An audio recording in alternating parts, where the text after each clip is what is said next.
Kendati goncang semesta, Tuhanlah perlindunganku. Baik siang maupun malam gelap, Tuhanlah perlindunganku. Niscaya takutku lenyap, Tuhanlah perlindunganku. Ya Yesus, gunung batu di dunia, di dunia, di dunia. Ya Yesus, gunung batu di dunia,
Haleluya, puji Tuhan, salam semuanya, haleluya. Kita berjumpa kembali dan kita akan merenungkan firman Tuhan hari ini. Bahwa kunci hidup orang yang berkemenangan adalah melekat pada kasih Allah. Sebelum kita akan mendengarkan pesan Tuhan, kita akan berdoa terlebih dahulu.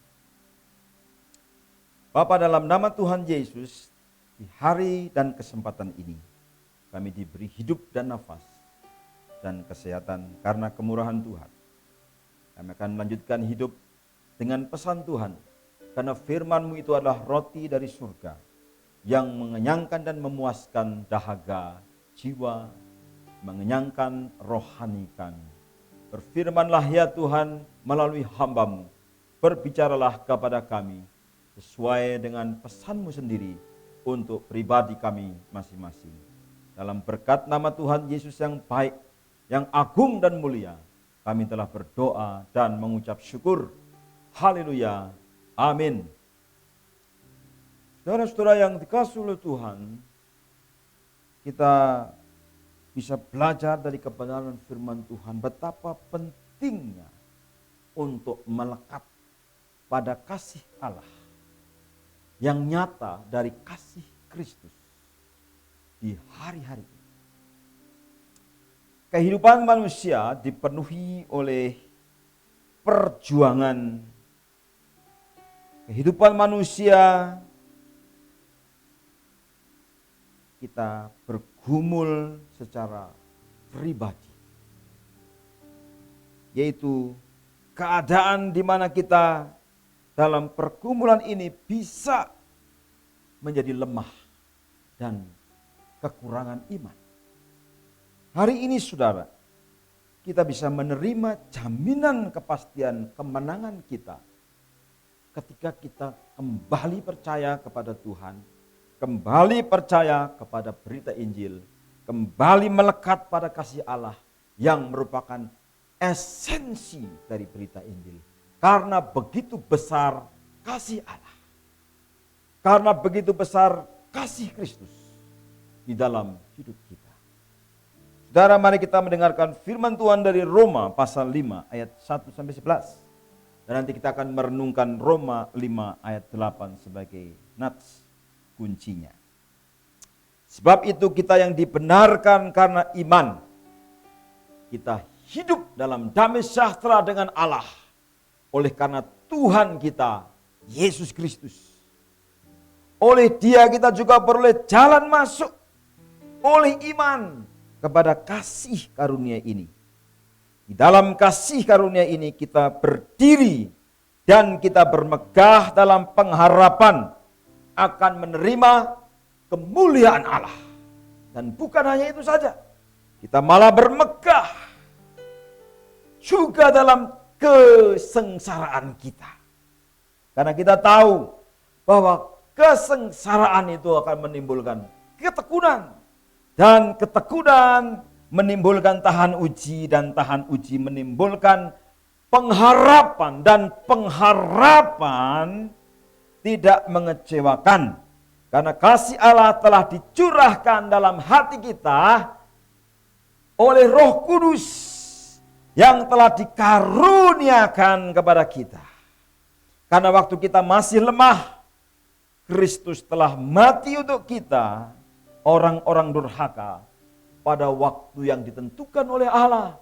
Sebab tidak mudah bagi seorang mau mati untuk orang yang benar, tetapi mungkin untuk orang yang baik ada orang yang berani mati. Ayat 8. Akan tetapi Allah menunjukkan kasih-Nya kepada kita oleh karena Kristus telah mati untuk kita ketika kita masih berdosa.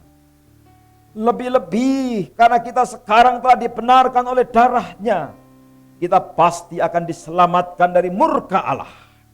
Sebab jikalau kita ketika masih seteru diperdamaikan dengan Allah oleh kematian anaknya, lebih kita yang sekarang telah diperdamaikan pasti akan diselamatkan oleh hidupnya.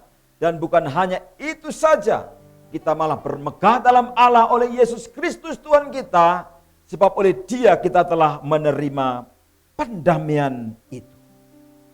Saudara-saudara yang dikasihi oleh Tuhan Yesus Kristus, melekat pada kasih Allah, pada kasih Kristus itu saudara, sesuatu yang penting kalau kita mau menang di dalam perjuangan dan pergumulan hidup. Firman Tuhan mengatakan akan tetapi Allah menunjukkan kasih-Nya kepada kita. Allah mendemonstrasikan kasih-Nya kepada kita. Allah membuktikan kasih-Nya kepada kita. Dan kasih itu dibuktikan dengan kematian Kristus untuk kita. Kematian Kristus ganti kita. Kematian Kristus atas nama kita ketika kita masih berdosa. Saudara, ada beberapa istilah teknis di sini yang saya akan menjelaskan secara bertahap. Supaya saudara mengerti makna dari Kristus telah mati untuk kita. Saudara, secara hukum, legally speaking, secara legal, kata yang dipakai adalah justification atau pembenaran. Seorang berdosa, upah dosa adalah kematian. Hukumannya adalah kematian. Itulah akibat daripada dosa. Dan kita tidak bisa mengelak. Orang Yahudi, non-Yahudi, orang yang dikatakan baik. Ada orang yang baik, saya ini sebenarnya hatiku baik. Ya, tetapi perbuatannya tidak baik. Atau orang yang berkata, sebenarnya aku ini orang yang tidak jahat. Tapi perbuatannya menunjukkan yang kejahatan. Jadi saudara, banyak orang itu menutupi dirinya dengan berbagai-bagai cara. Ya, seperti Adam ketika ketahuan berdosa, kemudian dia bersembunyi. Itu yang terjadi. Kenapa? Karena ada akibat bagi pelanggaran.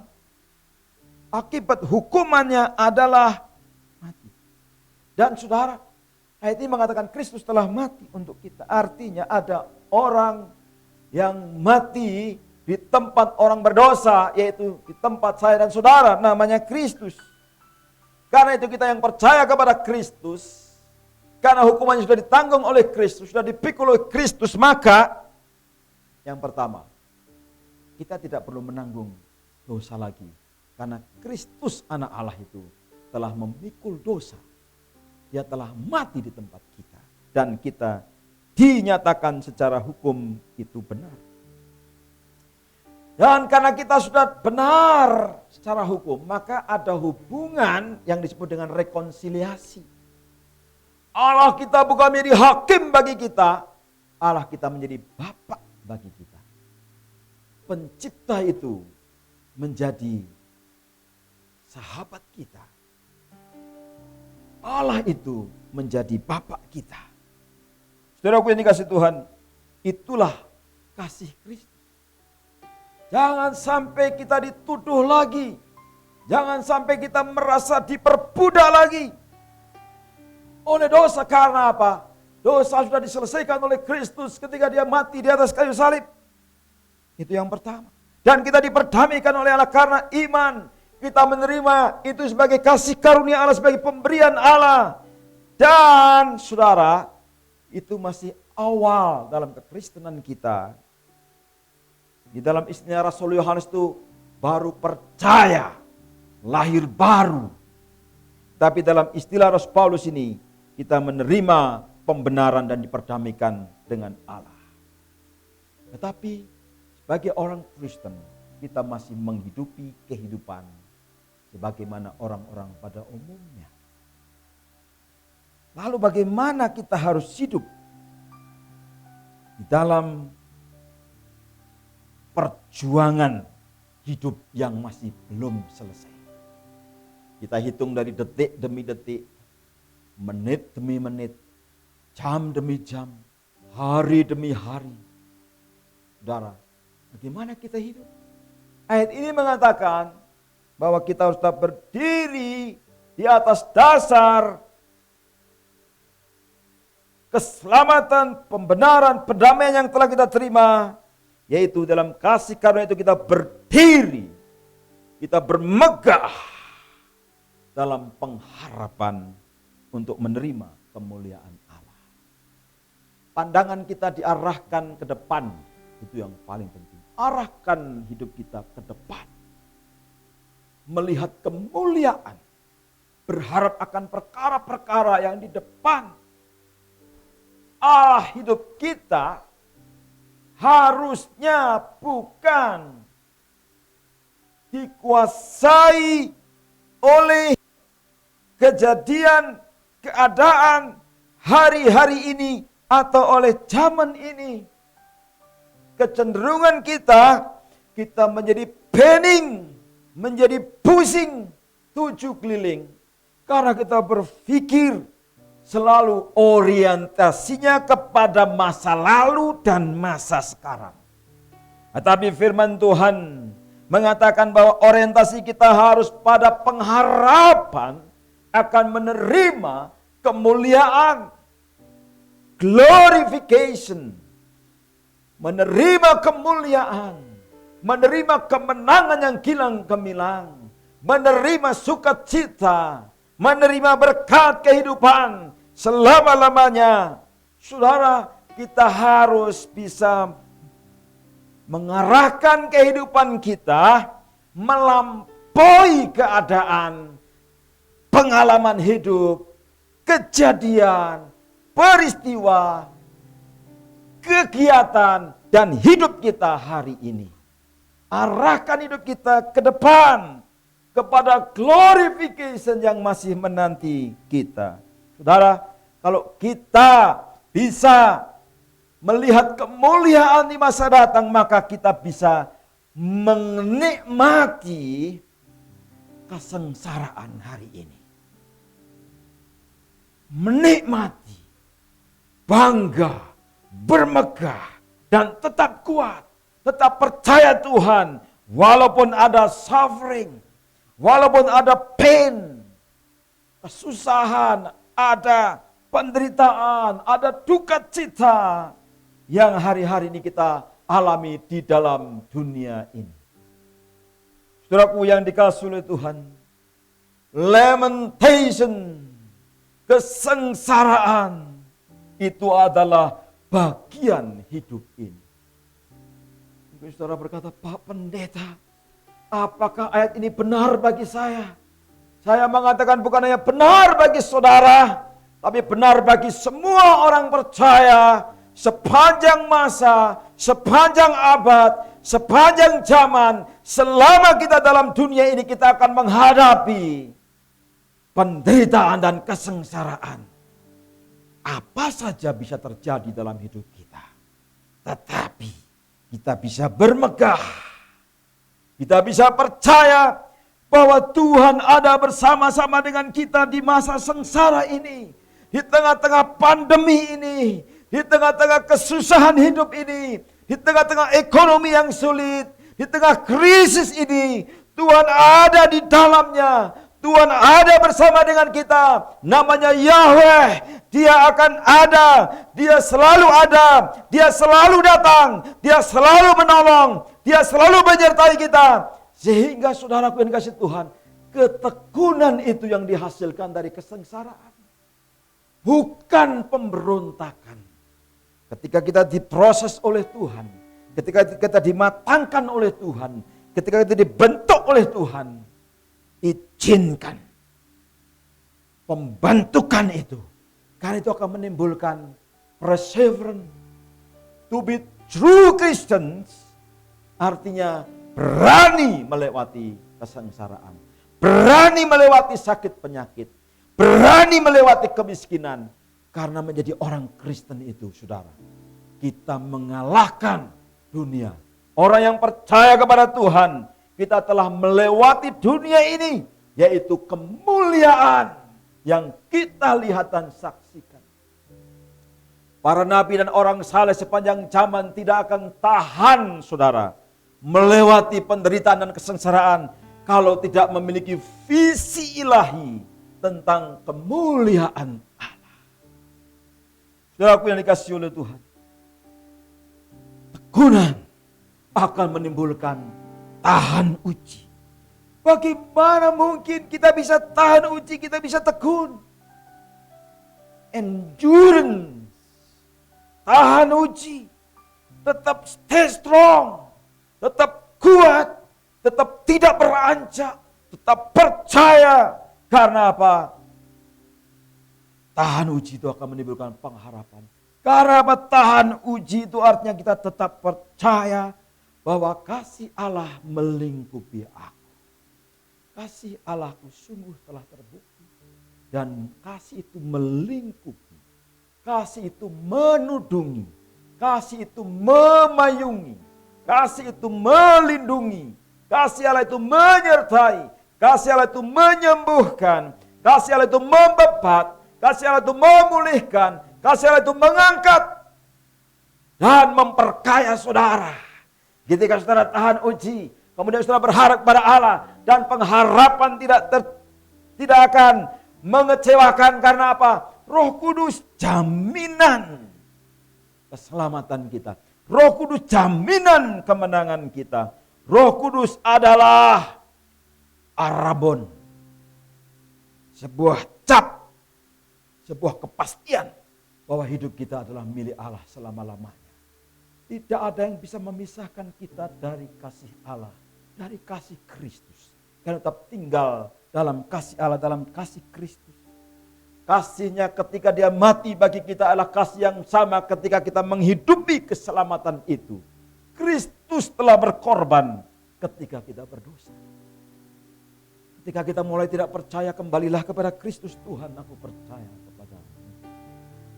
Ketika saudara mulai ragu-ragu, saudara datang kepada Tuhan. Tuhan, aku percaya kepadamu.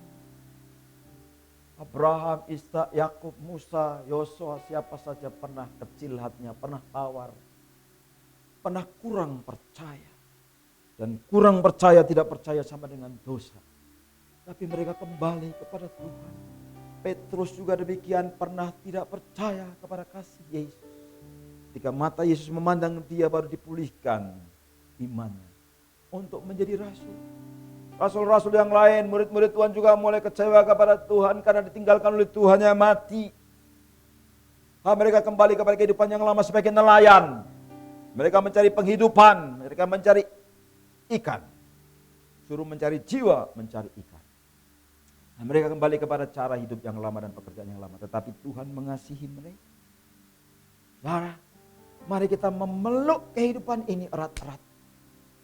Karena hidup itu bersama dengan kita. Jangan ketika kita mengalami penderitaan kita mulai menjauh daripada Tuhan. Terima dengan bersyukur. Terima dengan iman. Terima. Saya belajar dalam kehidupan kerohanian saya. Ketika kemudian keadaan menjadi seperti impossible, seperti tidak mungkin. Kemudian saya berdoa, Tuhan, aku mau menerima berkat-Mu. Aku mau menerima pemeliharaan. Aku mau menerima kasih-Mu. Kasih Kristus yang sama ketika Engkau mati waktu aku berdosa. Kasih itu menghangatkan. Kasih itu akan memulihkan. Kasih itu akan membuat saya berani menghadapi apapun juga. Kalau murka Allah sudah ditiadakan. Kalau Allah yang dulunya musuh saya sekarang menjadi sahabat dan menjadi bapak saya.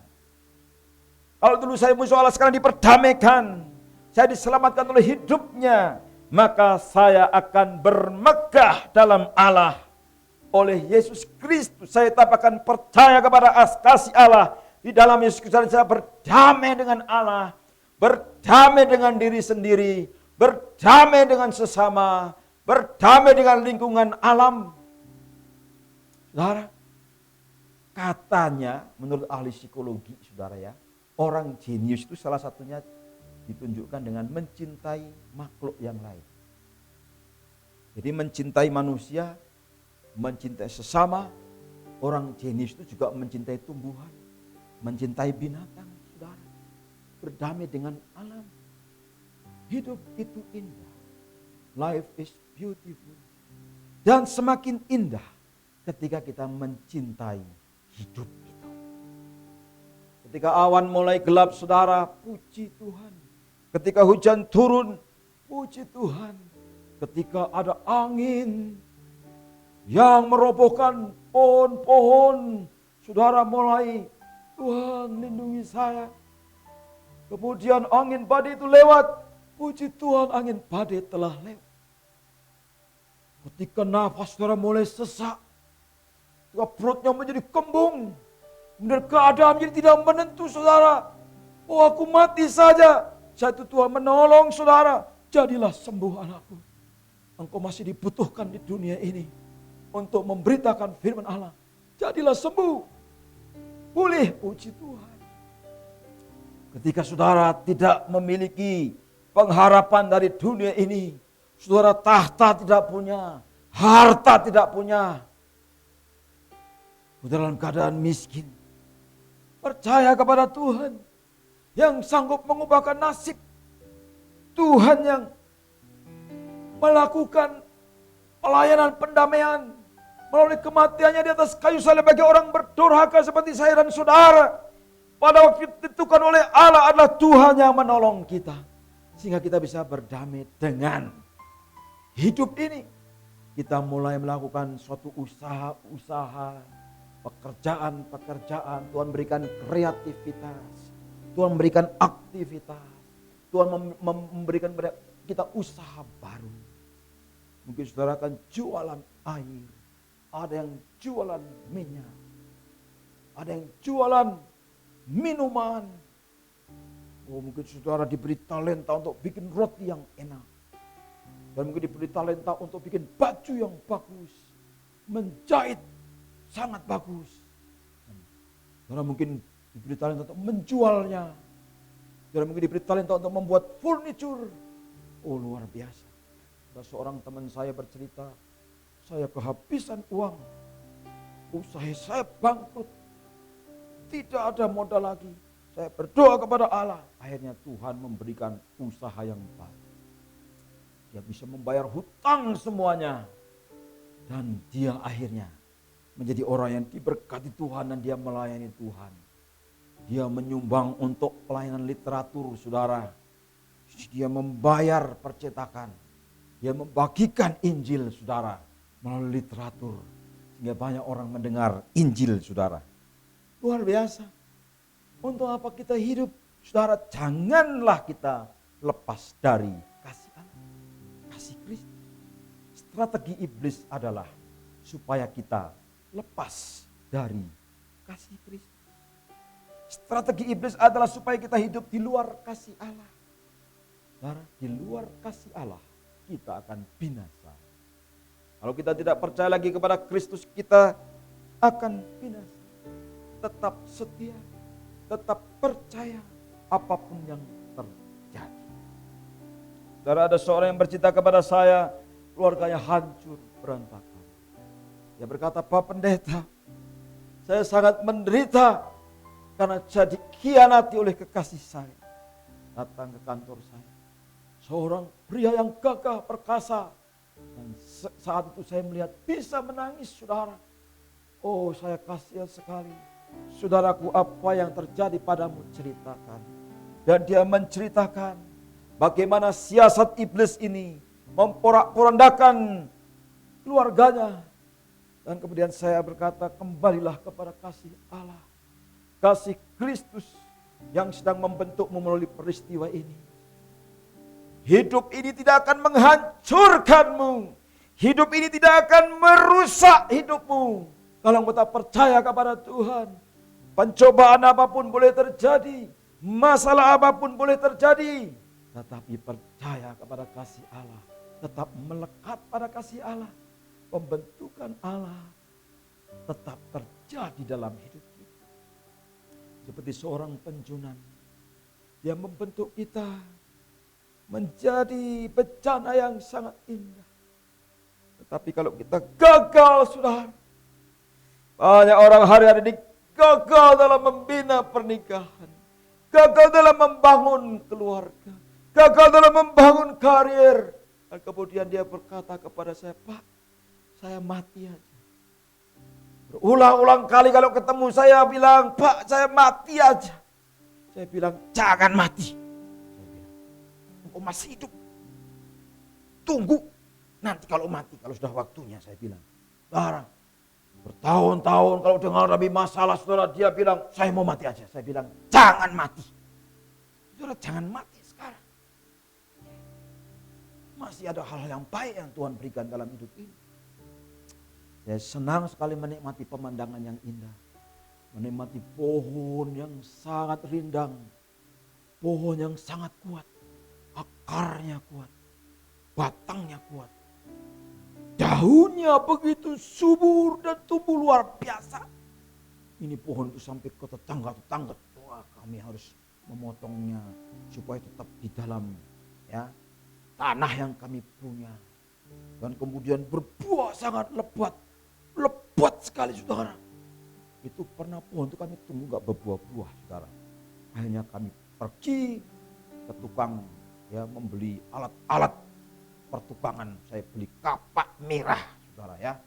Ini benar, saya beli kapak merah. Saya berdoa sama Tuhan, ini pohon kalau enggak buah, aku akan tebang. Saudara, kami berdoa syafaat. Akhirnya saudara, kami pelan-pelan, kami lukai pohon itu. Berkeliling, saudara. Saya bukan ahli biologi, bukan petani, saudara ya. Itu hanya naluri saja. Pokoknya aku ancam pohon, kalau enggak buah aku tebang aja. Saudara, saudara, pohon itu akhirnya berbuah dan lebat sekali di pohon alpukat. Sangat bagus sekali, saudara. Tapi dikasih oleh Tuhan. Ternyata menurut ilmu pertanian ya, itu betul, saudara ya.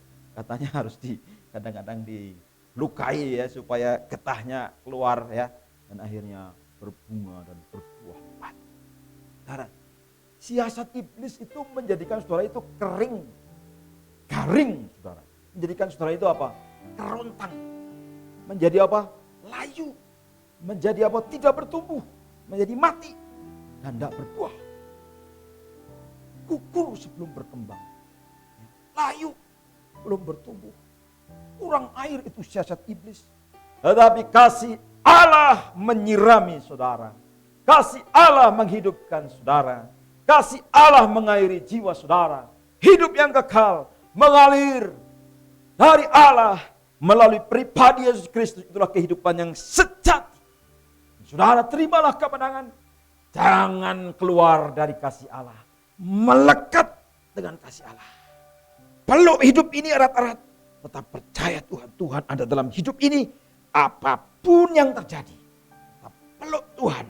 Dan Tuhan akan meluk saudara lebih kuat. Kasihnya itu lebih hebat dari masalahmu. Kasihnya lebih hebat dari pergumulanmu. Kasihnya akan menolong engkau sekarang juga. Tetap melekat pada kasih Allah. Lawan iblis, kalahkan iblis. Katakan bahwa kasih Allah lebih kuat. Kasih Yesus lebih kuat. Dan Yesus mati dari kayu salib. Untuk mendamaikan aku dengan Allah. Aku diberkati. Aku diberkati. Aku diberkati. Aku dipulihkan. Oleh nama Yesus. Nama di atas segala nama. Nama yang memberikan saya kemenangan. Bahkan lebih daripada pemenang. More than conqueror. Lebih daripada penakluk. Dalam nama Tuhan Yesus. Kiranya Tuhan memberkati saudara. Mari kita berdoa. Bapa, dalam nama Yesus kami bersyukur untuk firman Allah yang hidup. Yang kami dengarkan. Kami sadar. Kami banyak pertanyaan. Kami banyak pergumulan. Tapi sekarang kami mau menerima kasih Allah. Kami melekat pada kasih Allah. Kasih Kristus. Yang membuka hati kami. Tuhan Yesus bertahtalah dalam hati kami. Tempat yang paling tinggi, paling mulia, paling agung. Engkau adalah Tuhanku dan Allahku. Aku menerima keselamatan daripadamu. Aku menerima semua kenyataan dalam hidupku. Realitas. Dan aku mau menghadapinya bersama dengan engkau. Kasih-Mu itu akan menuntun, menyertai, membentengi, melindungi. Kehadiran-Mu memberi berkat, memberi kuasa, memberi hidup. Dan hikmat-Mu itu memberi kemenangan. Dan Tuhan Yesus kami bersyukur. Karena Engkau tidak pernah gagal. Kasih yang tidak pernah gagal. Kasih yang kekal. Kasih yang memberi kemenangan kepadaku. Dalam nama Tuhan Yesus Kristus, berkatilah umat-Mu sekarang dan sampai selama-lamanya. Haleluya. Amin. Ya, puji Tuhan, saudara yang dikasih Tuhan, kita sudah mendengarkan firman Tuhan. Kita akan mengakhiri ibadah kita. Pengumuman bagi kita semua bahwa program Gereja Kasih Kristus Indonesia dengan portal YouTube ini akan terus disiarkan untuk menjadi berkat bagi kita semua jemaat Gereja Kasih Kristus Indonesia dimanapun berada dan umat Kristen di Indonesia. Saudara, kita akan mendengarkan firman Tuhan di minggu-minggu berikutnya dari hamba-hamba Tuhan di GKKI dan hamba-hamba Tuhan tamu yang akan dipakai Tuhan untuk menjadi saluran berkat bagi kita semua. Mari kita akan mengakhirinya dengan berdoa. Bapa di surga, kami bersyukur kepadamu Tuhan untuk ibadah pada kesempatan ini. Biarlah Tuhan terus memberkati hamba-hambamu yang telah menyampaikan firman Tuhan dan akan menyampaikan firman Tuhan melalui mimbar ini ya Tuhan. Biarlah Tuhan mengurapi hamba-hambamu dan memberkati jemaatmu semua, umatmu dimanapun berada yang mendengarkannya. Umat Tuhan yang dikasih Tuhan, mari angkat tanganmu dan terima berkat Tuhan. Tuhan Yesus memberkatimu. Allah Bapa yang penuh kasih memberkatimu. Roh Kudus pengurapannya menyertaimu, menguasaimu, memenuhimu. Dan Roh Kudus menjadikan engkau orang beriman yang matang. Engkau lebih daripada pemenang mengatasi semua pergumulan dalam hidup ini. Tuhan Yesus memberkati saudara. Haleluya. Amin.